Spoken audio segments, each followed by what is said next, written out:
Hello दोस्तों, कैसे हो? आपका स्वागत है त्रिपान स्टडी सेंटर में। आज जो हम करने जा रहे हैं क्लास 12 एनआईएस बोर्ड का जो है हिस्ट्री का चैप्टर नंबर 5th। इस चैप्टर में आज हम करेंगे from a janapada to the empire. There is a most important कि जनपद से हम साम्राज्य की ओर कैसे जाएंगे। तो इस विषय में हम विस्तार पूर्वक चर्चा करेंगे। ये टॉपिक कई मानने में कई क्लास के बच्चों के लिए इंपॉर्टेंट रहेगा, चाहे वो सीबीएसई के हों, चाहे एनआईएस के हों, चाहे यूपी बिहार बोर्ड के बच्चे हों, चाहे यूपीएससी के एग्ज़ाम की तैयारी करने वाले स्टूडेंट हो, सभी के लिए इंपॉर्टेंट रहेगा अगर उनके सिलेबस में जनपद से साम्राज्य की ओर जो है टॉपिक रहेगा तो। ठीक है, लेकिन आपको पता ही है कि चैप्टर स्टार्ट करने से पहले एक बात जो मैं हमेशा कहता हूँ, जिसको आपको सोचना भी चाहिए, विचार भी करना चाहिए और अमल भी करना चाहिए, वो ये है कि जब भी वीडियो देखिए पूरा देखिए, क्योंकि अधूरा जानकारी सदैव खतरनाक होता है। साथ में एक इंपॉर्टेंट बात ये भी रहता है, अगर आप पहली बार वीडियो देख रहे हो तो लाइक शेयर सब्सक्राइब करना मत भूलना, क्योंकि दोस्तों लाइक कीजिएगा तो बनाने वाले का मनोबल बढ़ता है, सब्सक्राइब कीजिएगा तो इससे ये होता है कि जब भी मैं कोई वीडियो डालूंगा उसका नोटिफिकेशन आपको समय रहते मिल जाएगा। और देखिए, शेयर का मतलब ये होता है कि आपके थ्रू न जाने किन बच्चों को हेल्प मिल जाए, ये आप भी नहीं जानोगे, इसलिए जो है आप शेयर जरूर करो। ठीक है, व्हाट्सएप स्टेटस पे भी लगाओ। दोस्तों एनआईएस सेंटर जो है कई मानने में बहुत से बच्चों के लिए हेल्पफुल है, चाहे वो 8th क्लास हो, 9th 10th 11th 12th हो, चाहे वो एनआईएस बोर्ड के बच्चे हों, ठीक है, चाहे बीए एमए के बच्चे हो, सभी क्लासों के लिए कुछ ना कुछ जो है त्रिपान सेंटर में उपलब्ध है। तो इसलिए आपके लिए ज़रूरी है कि आप सब्सक्राइब करके इसको चैनल को जो है सेव कर लो, नहीं तो बाद में अगर रिसर्च करोगे तो शायद आपको ये चैनल प्राप्त ना हो। तो इसलिए सोचना नहीं, विचार नहीं करना है, सब्सक्राइब करके जो है अपने पास सेव करना है। दोस्तों ये तो बात था आपके लिए, लेकिन अब देखते हैं हमारा आज टॉपिक क्या है। मगध का उद्भव। देखिए, मगध का उद्भव कैसे हुआ, ये सबसे बड़ा प्रश्न चिन्ह है। और ये हमारा जो टॉपिक है जनपद से साम्राज्य की ओर। तो मगध का अगर उद्भव के विषय में हम पढ़े तो हम इसका उद्भव का जो है शुरुआती दौर के विषय में जो है विस्तार पूर्वक जान पाएंगे। तो मगध का उद्भव कैसे हुआ, कहते इन महाजनपदों में आसपास में संघर्ष की परिणाम स्वरूप जो है मगध अत्यंत शक्तिशाली राज्य के रूप में उभर कर सामने आया। क्योंकि महाजनपदों में आपसी संघर्ष जो है यहाँ पर जो है मगध को उदय होने के जो है रास्ते को साफ कर दिया। कहते हैं ये महाजनपद तो थी, लेकिन आपस में इनका संघर्ष चलता ही रहता था। एक विशाल साम्राज्य का केंद्र बन गया था और मगध का पहला जो है महत्वपूर्ण शासक था बिंदुसार। यानी बिंदुसार जो था पहला शासक था मगध का, जिसने 544 ईस्वी पूर्व से लेकर 492 ईस्वी पूर्व काल के दौरान यानी 52 वर्षों तक शासन किया। कहते हैं 52 वर्ष कम नहीं होते हैं शासन करने के लिए। इसने साम्राज्य के विस्तार के लिए 3 पक्षीय नीति अपनाई तथा वैवाहिक संबंध बनाना, शक्तिशाली शासकों से मित्रता करना और कमजोर पड़ोसी राज्य पर विजय प्राप्त करना इसका सबसे बड़ा जो था उद्देश्य था। यानी महाजनपद को खत्म करने में बिंदुसार ने हर संभव कोशिश किया। कहते वैवाहिक संबंधों की नीतियों के अधीन बिंदुसार ने कौशल राज्य के राज्य प्रसेनजीत को बहन से भी विवाह कर लिया था। यानी राज्य को बढ़ाने के लिए प्रसेनजीत की बहन से विवाह करना राजनीतिज्ञ के सबसे बड़ा उसने सबूत दिया था। वह दहेज में अपने साथ काशी प्रदेश को भी लाई, जहां से कहते 1 लाख सिक्के का लगान मिलता था। काशी पर नियंत्रण और प्रसेनजीत के साथ मित्रता का मगध को अन्य क्षेत्रों पर ध्यान केंद्रित करने का मौका भी दे दिया। उसकी अन्य पत्नियां क्रमश लिच्छवी और मध्य पंजाब के प्रमुख की बेटियां थीं।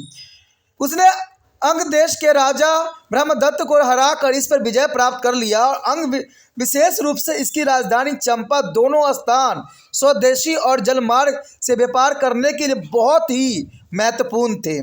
इस प्रकार काशी और अंग पर विजय पाना मगध का साम्राज्य के विस्तार के लिए आरंभिक स्थल बन गए। यानी बिंदुसार ने यहाँ पर जो है बहुत ही चतुराई का जो है परिचय दिया। वो बुद्ध और महावीर दोनों के समकालीन थे और दोनों के बराबर सम्मान दिया करते थे।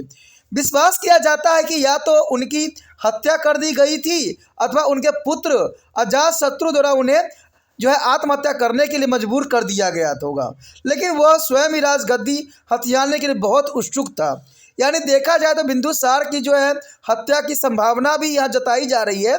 और कहते हैं ये बुद्ध और महावीर कि दोनों के ही समकालीन थे। यानी दोनों के समकालीन होने के नाते बिंदुसार का अपना एक विशेष स्थान यहाँ पर पड़ता है, क्योंकि इन्होंने ही जो है महाजनपदों का अंत करके जो है राज्य का शासन स्थापित किया।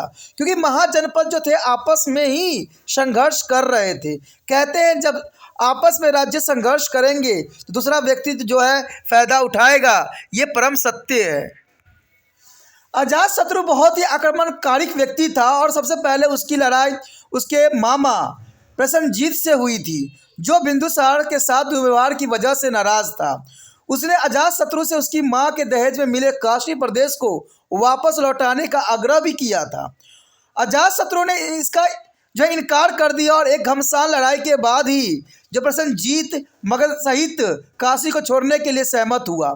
इसी प्रकार अजातशत्रु वे वैशाली के शासक अपने नाना चेतक के साथ भी युद्ध किया और 16 वर्ष तक चली लंबी लड़ाई के लड़ने के बाद वो वैशाली की ताकत को तोड़ने में कामयाब भी हो सका और इसके साथ ही उसने काशी को तो अपने पास रख ही ली, वैशाली को भी मगध में शामिल कर लिया था।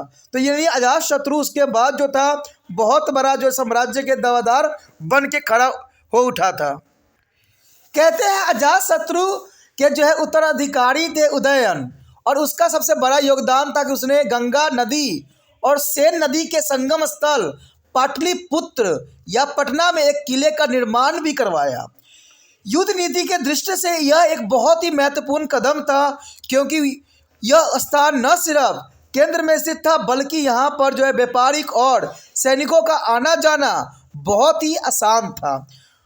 उज्जैन के बाद जो है शिशुनाग राजवंश के उत्तराधिकारी बना। यानी देखा जाए तो अजातशत्रु के बाद उसका पुत्र उदयनयन और उसके बाद जो है शिशुनाग जो राजवंश के उत्तराधिकारी बना।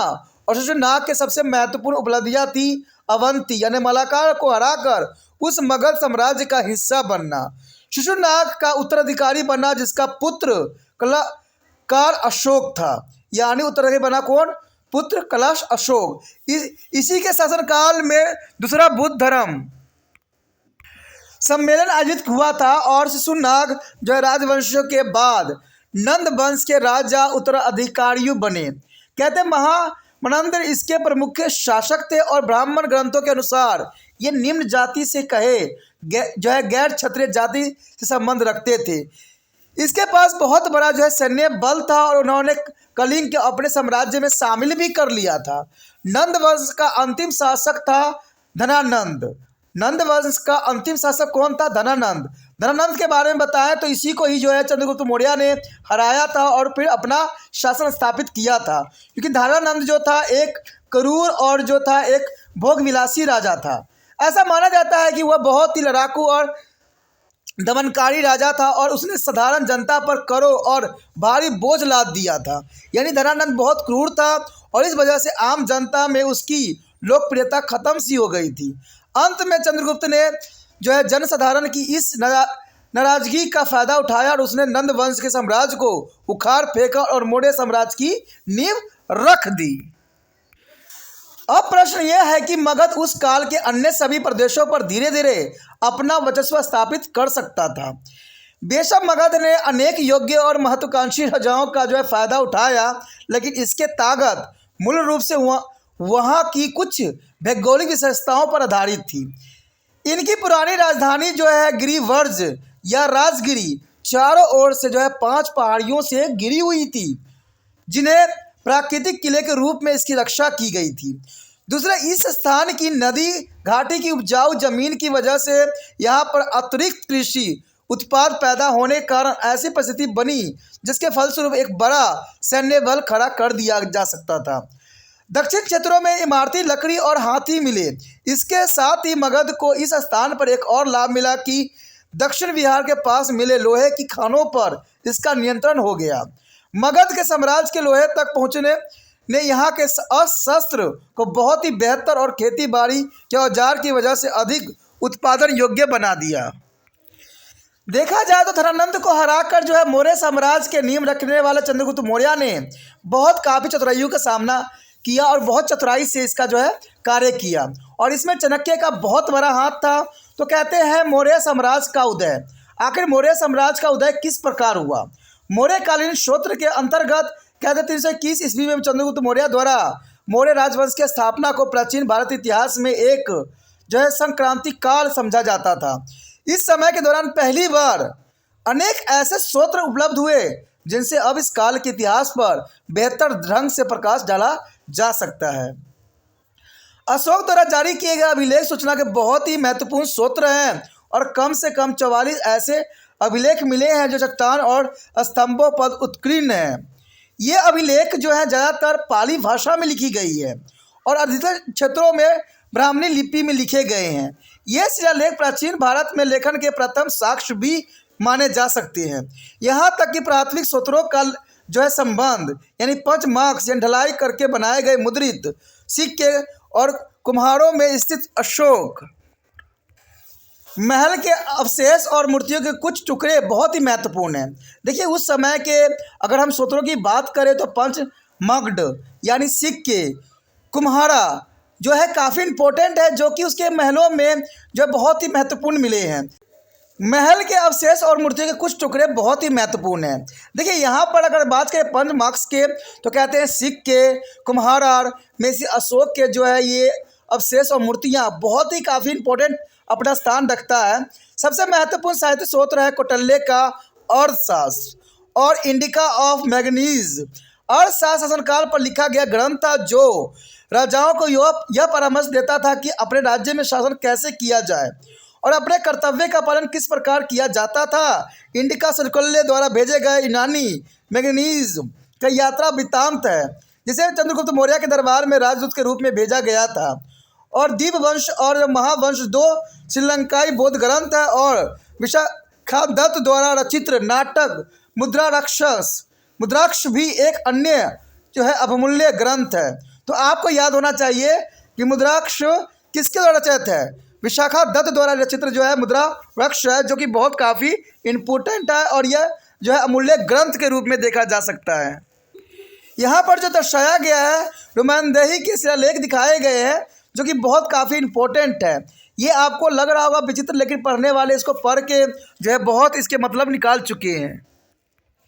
उसके पश्चात आता है मौर्यकालीन राजवंश। देखिए मौर्य साम्राज्य के स्थापक चंद्रगुप्त मौर्य था जो 321 से लेके जो है 297 ईस्वी पूर्व तक अपना शासन को स्थापित रखा, यानी 321 से लेकर 297 ईस्वी तक उसने शासन किया और नंद की बहुत विशाल सेना विरासत में उसको मिला जिसका उपयोग उसने लगभग संपूर्ण उत्तर भारत, उत्तर पश्चिमी और भारत के काफ़ी बड़े भाग को जीतने के लिए किया।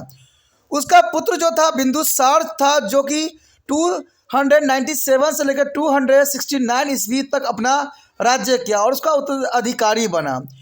उसने यूनान के लोगों के साथ पारंपरिक व्यापार और संस्कृति आदान प्रदान को काफ़ी बढ़ावा दिया, परंतु इस संबंध में बहुत ज़्यादा जानकारी हमें उपलब्ध नहीं है क्योंकि अशोक जो 269 से 232 ईस्वी में अपने पिता बिंदुसार का उत्तराधिकारी बना। बौद्ध परंपरा के अनुसार ऐसा कहा जाता है कि अशोक ने अपने 99 भाइयों की हत्या करके सिंहासन पर हासिल किया था।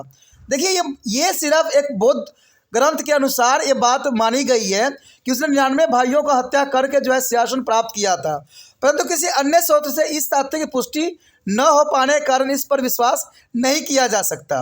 अशोक ने जो है 261 ईस्वी पूर्व के आसपास कलिंग के साथ एक बहुत बड़ा घमासान युद्ध भी लड़ा था जिसमें बहुत बड़ी संख्या में लोग मारे गए थे अथवा उन्हें बंदी बना लिया गया था। शायद इससे रक्तपात ने उसके हृदय को करुण से भर दिया और उसने सैनिक बल के आधार पर राज्य विस्तार की नीति को छोड़ने का निर्णय किया और घोषित किया कि भविष्य में वो जो है भरी घोष युद्ध का नगारा में जो है धम्मा शो धम्म के नगारे को बेहतर समझेगा। अपना संपूर्ण शेष जीवन उसने धम्म के सिद्धांतों के प्रचार और प्रसार में व्यतीत किया, परंतु उसका उत्तराधिकारी उसके साम्राज्य के संगठित करने में असफल रहा और 187 ईस्वी में के आसपास के अंतिम शासक राजा जो विदुदर्श को अब उसके सेनापति पुष्पमित्र संघ ने हत्या कर दी और फिर यह साम्राज्य पूरी तरह से समाप्त हो गया। देखिए बहुत काफ़ी इम्पोर्टेंट है कि चंद्रगुप्त के बाद जो है बिंदुसार आया, बिंदुसार के बाद जो है कहते हैं कि अशोक आया, अशोक के बाद जो है काफ़ी इम्पोर्टेंट यहाँ बात आता है कि उसके बाद अशोक के बाद जो है इसका शासन बिल्कुल ही ख़त्म सा हो गया था।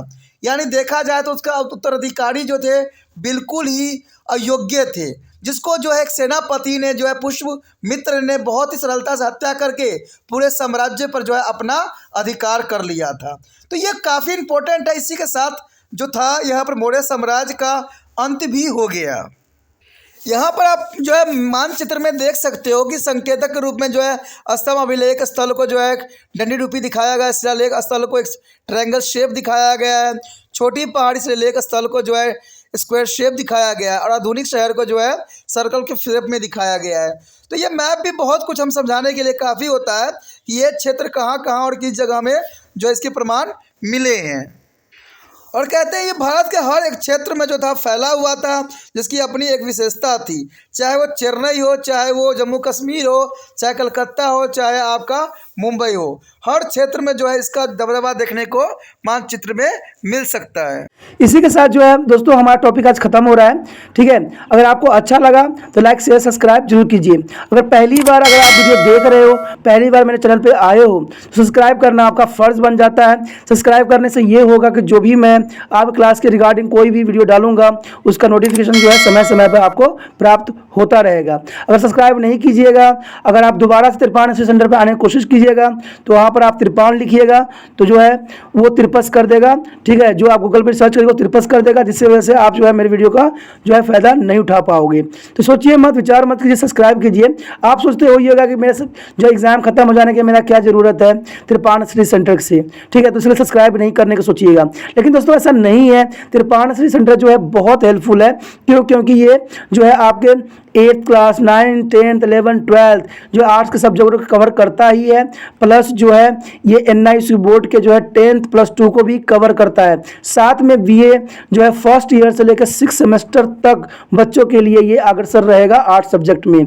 तो सोचिए नहीं, विचार नहीं कीजिए, काफ़ी जो है तिरपान स्टडी सेंटर का फायदा ही फायदा है। ठीक है, अगर आप मुझे प्रोत्साहित करोगे तो आपके लिए मैं तरह तरह के वीडियो बनाऊंगा जो आपको फ़ायदा पहुंचाएगा। एग्जाम के तौर पे मैं आपको जो है पेपर भी आपको सोल्यूशन करके दिखाऊंगा जो आपके लिए फ़ायदेमंद रहेगा। अगर नहीं सब्सक्राइब कीजिएगा, मेरा मनोबल घटेगा, तो हो सकता है कि आपको फिर दोबारा मैं ना वीडियो बनाऊं और आपको फ़ायदा ना पहुंचाऊं। तो अभी भी नहीं सोचिए, मेरा जितना आप फैलाइएगा, जितने दूसरे बच्चों के साथ शेयर कीजिएगा, उतना जो है मैं आपके लिए कार्य करने में अग्रसर रहूँगा। ठीक है दोस्तों, इसलिए सोचिए मत, विचार मत कीजिए, अभी सब्सक्राइब कीजिए और अपने व्हाट्सएप स्टेटस पर लगाइए और दूसरे बच्चों के साथ भी शेयर कीजिए। ठीक है दोस्तों, अपना ध्यान रखना। बाय।